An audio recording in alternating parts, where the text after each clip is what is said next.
بسم اللہ الرحمن الرحیم، الاشباح والنظائر، صفحہ 250۔ القاعدۃ الخامسہ، تو پانچواں قاعدہ ہے الضرر یزال، کہ ضرر کو زائل کیا جائے گا۔ ٹھیک ہے، اب اس کا جو ماخذ ہے اور اس کی جو اصل ہے وہ حضور کا فرمان ہے، یعنی اس قاعدے کا جو مصدر و ماخذ ہے وہ حدیث پاک ہے، جیسے پیچھے قاعدوں میں نکالا۔ ٹھیک ہے، تو اللہ کے رسول کا فرمان ہے، اس کا ماخذ اور اصل وہ کیا ہے؟ لا ضرر ولا ضرار۔ ٹھیک ہے، تو اب یعنی ضرر بھی نہیں اور ضرار بھی نہیں، تو اب دونوں میں فرق کیا ہے؟ مطلب دوسرے کو ضرر بھی نہیں دینا ہے اور ضرار بھی نہیں دینا ہے۔ تو اب یہاں پر دیکھو آخر میں تفسیر کریں گے کہ ضرر کا مطلب یہ ہے کہ لا یضر الرجل اخاہ، کہ آدمی اپنے بھائی کو ابتداءً ضرر نہ دے۔ تو اب ضرر کا معنی کیا ہوگا؟ ابتداءً ضرر نہ دے۔ ٹھیک ہے، اور اس کا مطلب یہ ہے کہ تم نے کسی کو ابتداءً ضرر دے دیا، ادھر سے جو ہے وہ رد عمل میں اور بدلے میں جو ضرر پہنچاتا ہے وہ ضرار ہے۔ ٹھیک ہے، تو دونوں سے منع کیا گیا، ولا جزاءً، اور نہ بدلے میں ضرر پہنچا، یہ ضرار ہے۔ تو ایک تفسیر تو یہ ہو گئی۔ ٹھیک ہے، لیکن ایک فرق اس میں اور بتایا ہے کہ یعنی ایک کا فعل، مطلب یہ کہ جو ابتداءً ایک کا فعل ہوگا وہ ضرر ہے، جیسے ابتداءً کوئی ضرر پہنچا دے، اور پھر آپس میں جو بدلہ میں جو ضرر پہنچائیں گے وہ دونوں، تو دونوں کا فعل یہ ضرار ہے۔ تو دو فرق ہو گئے۔ ٹھیک ہے، دوسرا والا یہ ہے کہ ایک کا فعل یہ ضرر ہے، ٹھیک ہے، اب پھر بعد میں دونوں آپس میں ضرر پہنچائیں، یعنی تو وہ دونوں دو کا فعل یہ ضرار ہوگا۔ خیر، یہ دو تفسیر یاد رکھنا، دونوں سے منع کیا ہے۔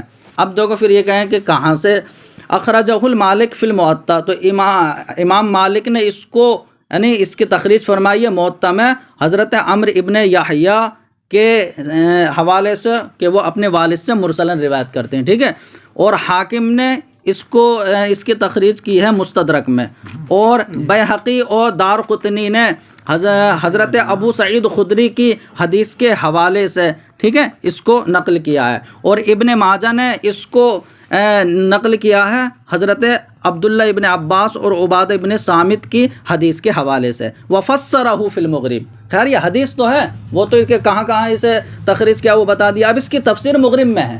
تو مغرب میں صاحب مغرب نے اس کی تفسیر بیان کی کہ بِأَنَّهُ لَا يَضُرُّ الرَّجُلُ أَخَاهُ، لا ضرر کا مطلب یہ ہے کہ آدمی اپنے بھائی کو ابتداءً ضرر نہ پہنچائے۔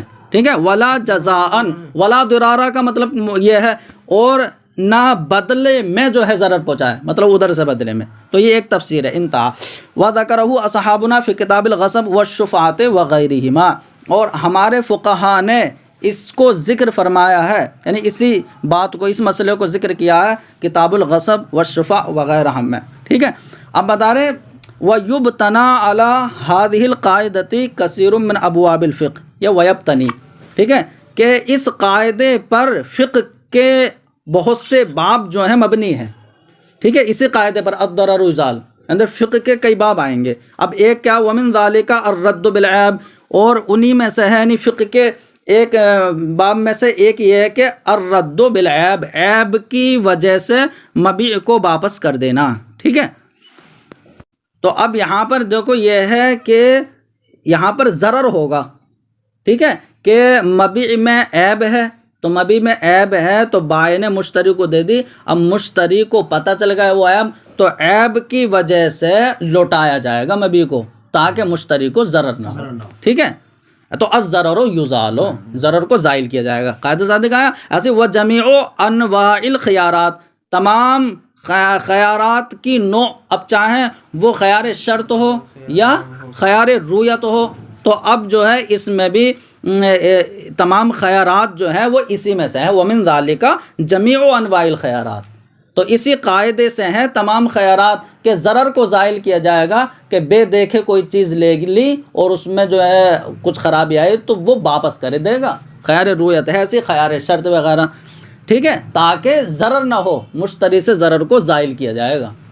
ایسے ہی دیکھو الحجر بسائر انواعہ، تو روک لگا دینا، پابندی لگا دینا، تو دیکھو والحجر بسائر انواعہ، اور یعنی حجر لگا دینا مطلب پابندی لگا دینا اس کی تمام نوع کے ساتھ، یعنی حجر کی جو بھی نوع ہے، ٹھیک ہے، کہ یعنی پورے طریقے سے کیسے بھی حجر ہو، تو یہ جو ہے حجر مفتہ بھی مذہب کے مطابق، تو اس کی تمام انواع سے مراد یہ ہے کہ حجر لگانا چاہیں یعنی جنون کی وجہ سے ہو یا صغر کی وجہ سے ہو یا جو ہے آزاد نہیں ہے کوئی تو غلام ہونے کی وجہ سے ہو، ٹھیک ہے، تو حجر اپنی تمام انواع کے ساتھ یہ بھی جو ہے یعنی پابندی لگائی جائے گی کہ الضرر یزال، کہ ضرر کو زائل کیا جائے گا، ورنہ تو وہ جو ہے نا تصرف جو ہے نا وہ غبن فاحش کے ساتھ کر دے گا، تو مفتہ بھی مذہب پر۔ اب دیکھو یہ تینوں تو گزر گئے تھے، والشفاعۃ، ٹھیک ہے، تو بتا رہے اور اسی قاعدے میں سے ہے شفاع۔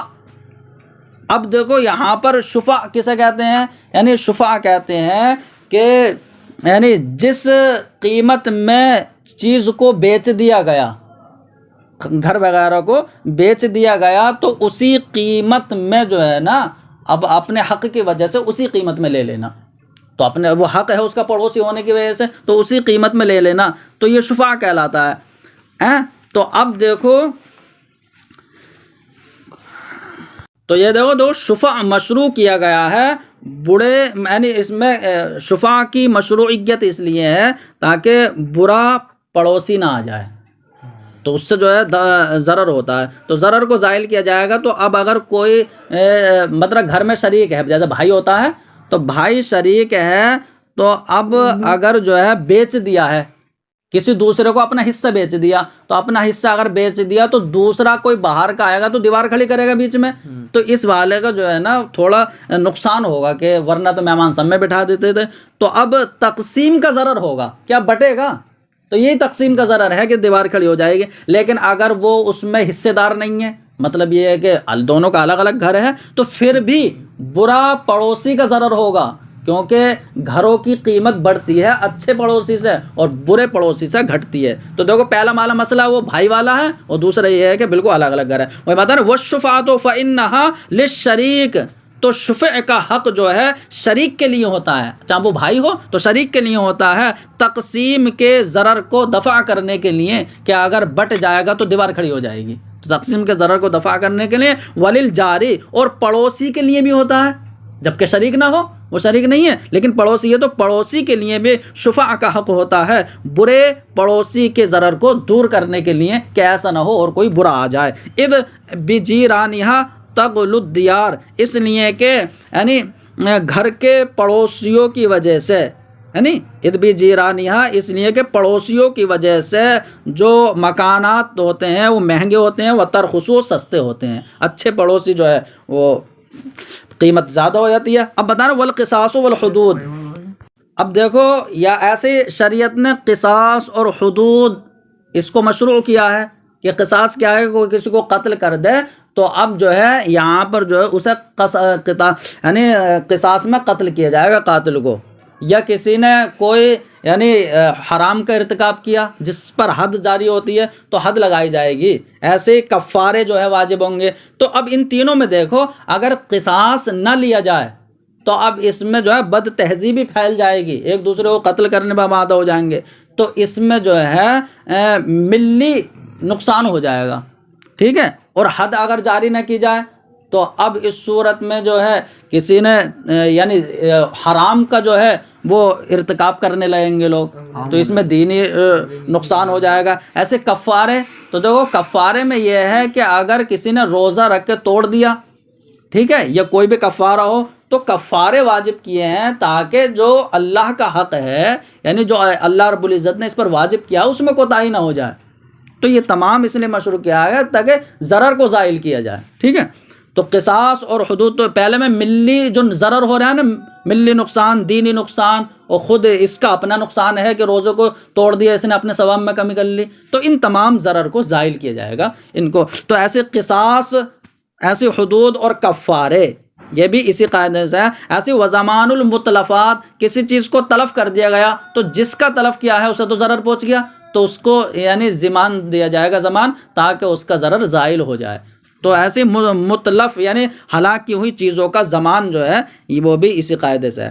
ایسے والجبر علی القسمت بشرطہ، تو دو تقسیم پر مجبور کرنا وہ بھی اسی قاعدے میں سے ہے، جبکہ وہ تقسیم اپنی شرط کے ساتھ ہو، مطلب شرط کا مطلب کہ سامانوں میں اتحاد جنس کے ساتھ ہو، ٹھیک ہے، تو سامان میں اتحاد جنس کے ساتھ ہو۔ تو اب دیکھو کوئی چیز کی دو لوگوں نے کوئی چیز خریدی، ایک چیز ہے وہ، تو ایک چیز خریدی، تو اب دیکھو یہاں اتحاد جنس ہے، اختلاف جنس نہیں ہے۔ تو اب جب اتحاد جنس ہے، اب اس صورت میں جو ہے تقسیم دوسرا چاہ رہا ہے کہ یہ میں اس میں تصرف کروں، کچھ کروں، تو اب ایک منع کر رہا ہے، تو جو ہے نا یہاں تقسیم پر مجبور کیا جائے کہ بانٹ لو، ٹھیک ہے۔ لیکن رہی بات کہ وہ اختلاف الجنس کی ہو، دونوں نے الگ الگ کپڑے کی گٹھری خریدی ہیں، ایک ساتھ خرید لی ہے، تو یہاں پر تو یہاں کوئی نقصان نہیں ہے اختلاط کے نہ ہونے کی وجہ سے، یہاں پر جو ہے کیا ہے مجبور نہیں کیا جائے گا، بلکہ جیسا چاہے ایسا کریں۔ وہی بتا رہے ہیں، اور تقسیم پر مجبور کیا جائے گا بشرط ہی، یعنی تقسیم کے شرط کے ساتھ کہ جہاں پر اتحاد جنس ہو سامانوں میں، ٹھیک ہے۔ ایسے وَنَصْبُ الْأَئِمَّةِ وَالْقُضَاةِ، تو یہ بھی ضرر کو زائل کرنا ہے۔ ایسے جو ہے ائمہ کو مقرر کرنا، تو دیکھو ائمہ کو مقرر کیا جائے گا تاکہ یہ جو ہے حکم نافذ کریں، ٹھیک ہے۔ ایسے قاضیوں کو مقرر کیا جائے گا تاکہ جو ہے یہ فیصلے یعنی قضات کریں، فیصلے سنائیں۔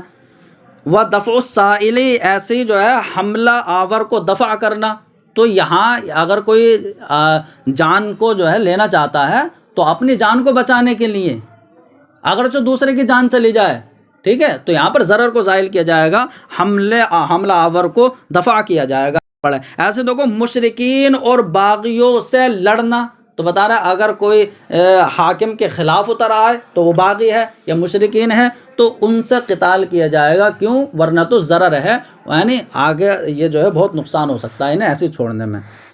تو باغی اور مشرکین سے قتال کرنا یہ تمام اسی قاعدے سے ہیں۔ اب دیکھو وفی البزازیہ من کتاب الکراہیۃ، بزازیہ کے کتاب الکراہیہ میں یہ ہے کہ باع اغصان فرسادن، ٹھیک ہے، تو شہتوت کی ٹہنیوں کو کسی نے بیچ دیا، ٹھیک ہے۔ اب والمشتری ادھر تقا لقطعها، اب وہ پیڑ اونچا ہے، جب اس پر کاٹنے کے لیے ٹہنیاں چڑھے گا تو دوسرے گھروں کی بے پردگی ہوگی، تو اس میں یہ ہے کہ چڑھتے وقت ایک دو دفعہ جو ہے تنبیہ کر دے کہ میں چڑھ رہا ہوں، گھر میں اندر ہو جائیں۔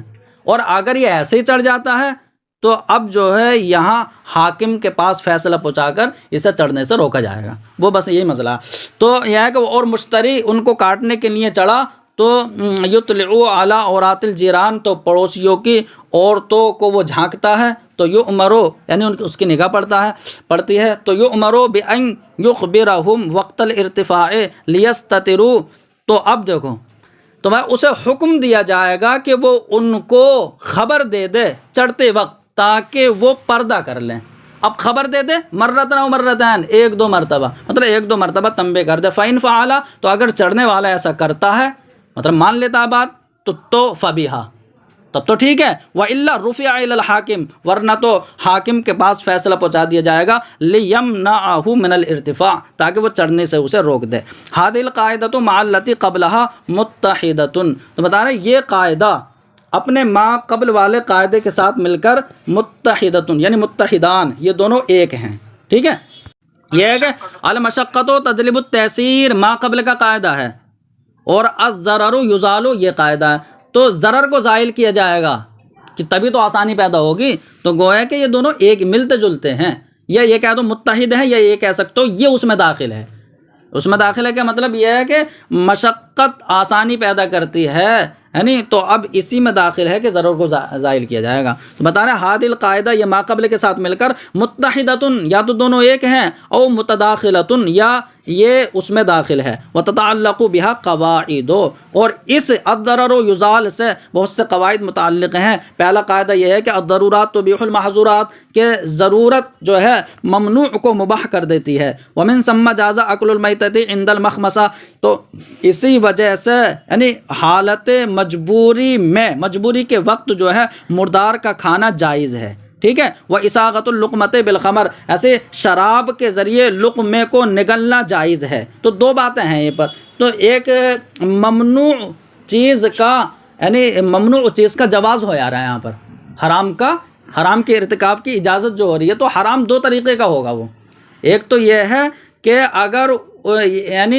اگر اس کو وہ نہ کرے گا، اگر استعمال نہیں کرے گا تو گنہگار ہوگا، اور ایک یہ ہے کہ اگر وہ اس کا ارتکاب نہ کرے گا تو گنہگار بھی نہیں ہوگا بلکہ ثواب دیا جائے گا. تو دو طریقے کا ہو گیا یہاں پر ممنوع. تو دیکھو شراب ہمارے نزدیک ان چیزوں میں سے ہے کہ حالت مخمصہ میں یہ مثل جو ہے یہ شربت بن جاتی ہے شراب، اور کیا ہے مردار جو ہے وہ مثل شاد بن جاتا ہے. اگر اس نے نہیں کھایا وہ مر گیا تو گنہگار ہوگا.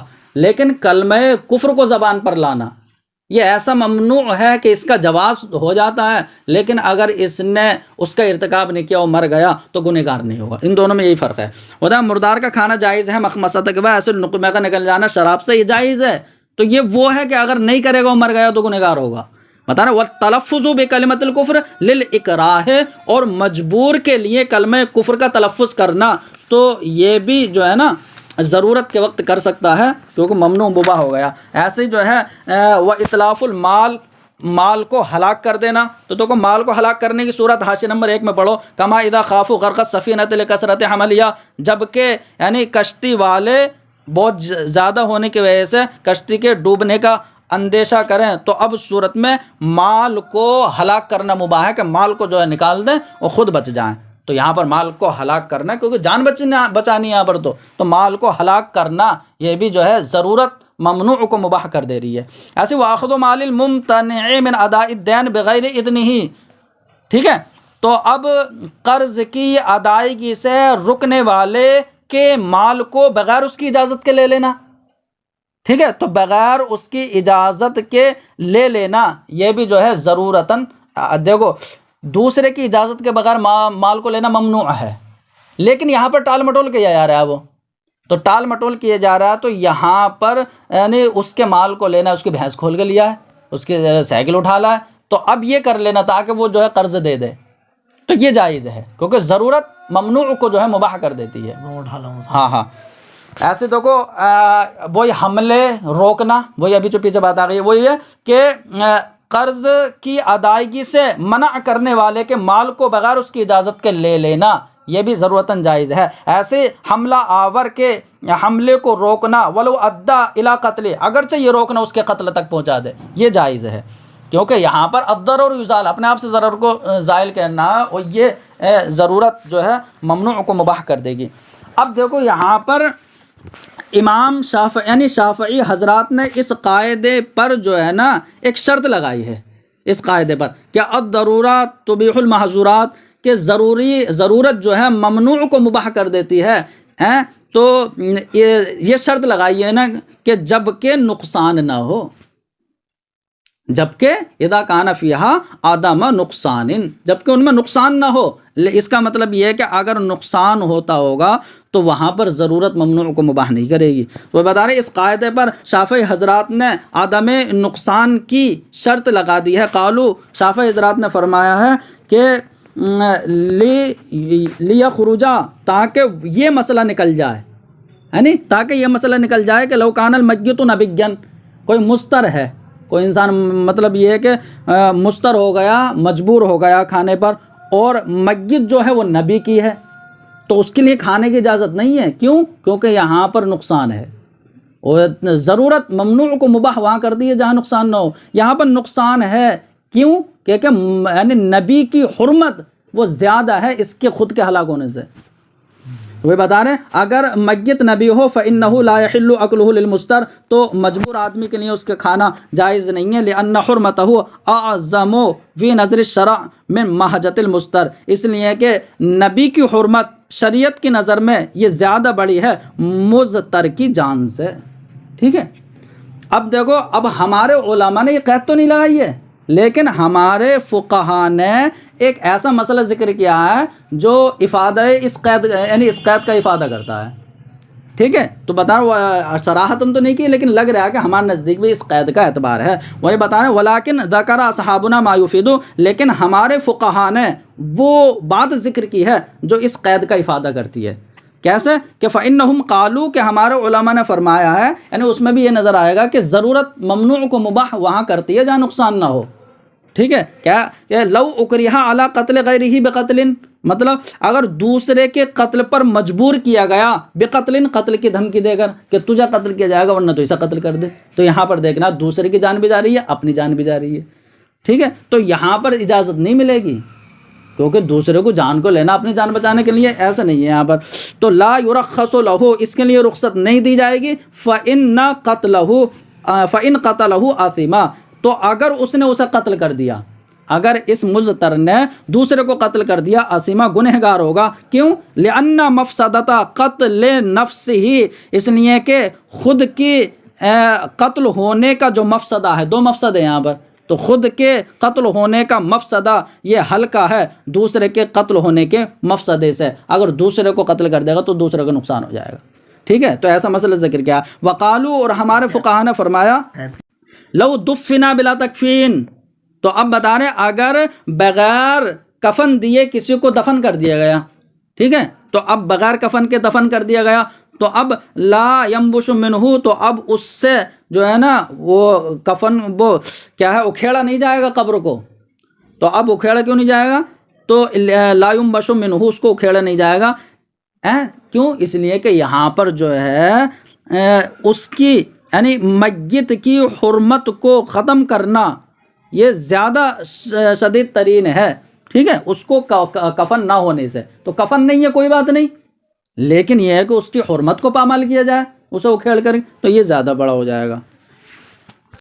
وہ بتا لِأَنَّ مَفْسَدَتَ حَتْکِ حرمت، اس لیے کہ میت کی عزت و حرمت کے پامالی کا مفسدہ اشد من عدم تکفینہ، یعنی اس کے بے کفن دفن ہونے سے زیادہ بڑا ہے، ٹھیک ہے۔ اب بتا رہے بے کفن دفن ہونا تو ایسا ہے کہ قامت سترو بالتراب مقامہ، کہ مٹی سے جو سطر ہے یہ اس کی عدم تکفین کے قائم مقام ہو گیا، کیونکہ مٹی سے سطر جب ہو گیا تو یہ بے کفن جو ہے نا تو اس کے قائم مقام ہو بھی گیا، تو اب کیا ضرورت ہے کفن کے قائم مقام؟ تو قامت ستر بالتراب یعنی کہ مٹی سے اس کا پردہ ہو جانا یہ قائم مقام ہو گیا تکفین کے، تو جب تکفین کے قائم مقام ہو گیا تو اب قبر کو نہیں اکھیڑا جائے گا، تو اس میں بھی کیا پتہ چلا کہ ضرورت ممنوع کو وہاں مباح کرتی ہے جہاں نقصان نہ ہو، یہ اس سے دیکھو سمجھ میں آیا۔ وَقَذَا قَالُوا، ایسے ہمارے فقہاء نے فرمایا لَوْ دُفِّنَ بِلَا غُسْلٍ وَأُهِلَ عَلَيْهِ التُّرَابُ، اگر کسی کو بغیر غسل دیے دفن کر دیا گیا اور اس پر مٹی ڈال دی گئی تو صلی علی قبرہ ولا یخرج، کہ اس کی قبر پر نماز پڑھ لی جائے گی اور اسے جو ہے نکالا نہیں جائے گا۔ اب دیکھو دوسرا، یہ تو پہلا ہو گیا ہے نا، چند قاعدے ہیں، تو پہلا قاعدہ، اب دوسرا قاعدہ کیا ہے؟ دوسرا قاعدہ یہ ہے کہ ما ابیح للضرورت یقدر بقدرها، یہ یقدر ہے، یتقدر کر دیا، یقدر بقدرها، کہ جو چیز جو ہے ضرورت کی وجہ سے مباح کی گئی ہے، تو جو ضرورتاً مباح کی گئی ہے وہ یقدر بقدرها، تو وہ بقدر ضرورت ہی یعنی ثابت ہوگی، وہ بقدر ضرورت ہی مباح ہوگی، یہ مطلب ہے اس کی اجازت بقدر ضرورت ہوگی۔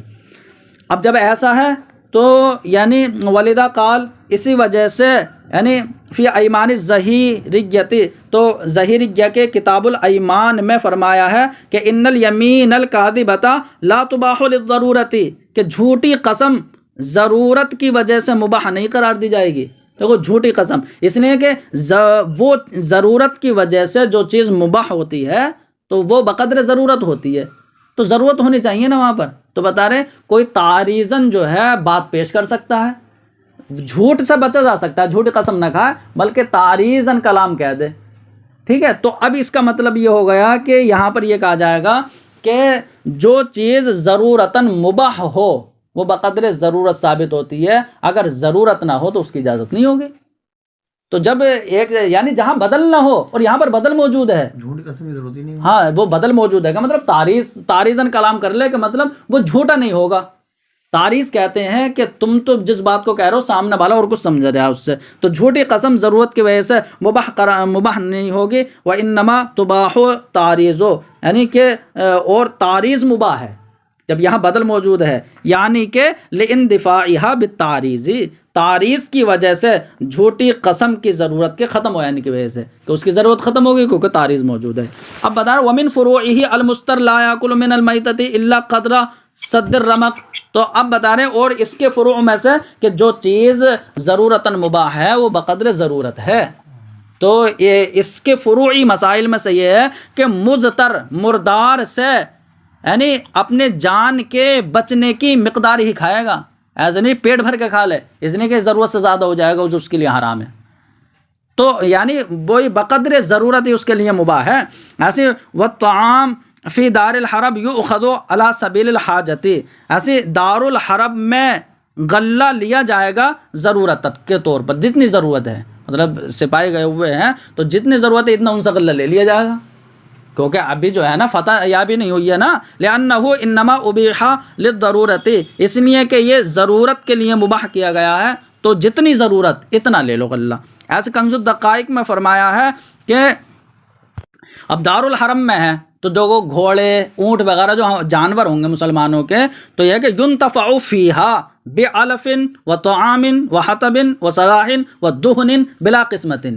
تو ابھی تقسیم نہیں ہوئی ہے، کیوں؟ کیونکہ ابھی جو ہے فتح یابی نہیں ہوئی ہے. تو اس لیے دار الحرم میں جو ہے فائدہ حاصل کیا جائے گا چارے سے، کہ اپنے جانوروں کو چارہ لے لیا جائے، تو غلہ لے لیا جائے اور لکڑی لے لی جائے، ہتھیار لے لیے جائیں، تیل لے لیا جائے، جو ضرورت کی چیزیں ہیں بغیر تقسیم کے. لیکن بعد الخروج منہا، اب دار الحرب سے نکلنے کے بعد لا، اب جو ہے اجازت نہیں ہوئی کیونکہ اب نکل گئے ہیں. ٹھیک ہے، اب بتا رہے دار الحرب سے نکلنے کے بعد لا، یعنی پھر جو ہے کیا نفع حاصل نہیں کر سکتا کسی بھی چیز سے.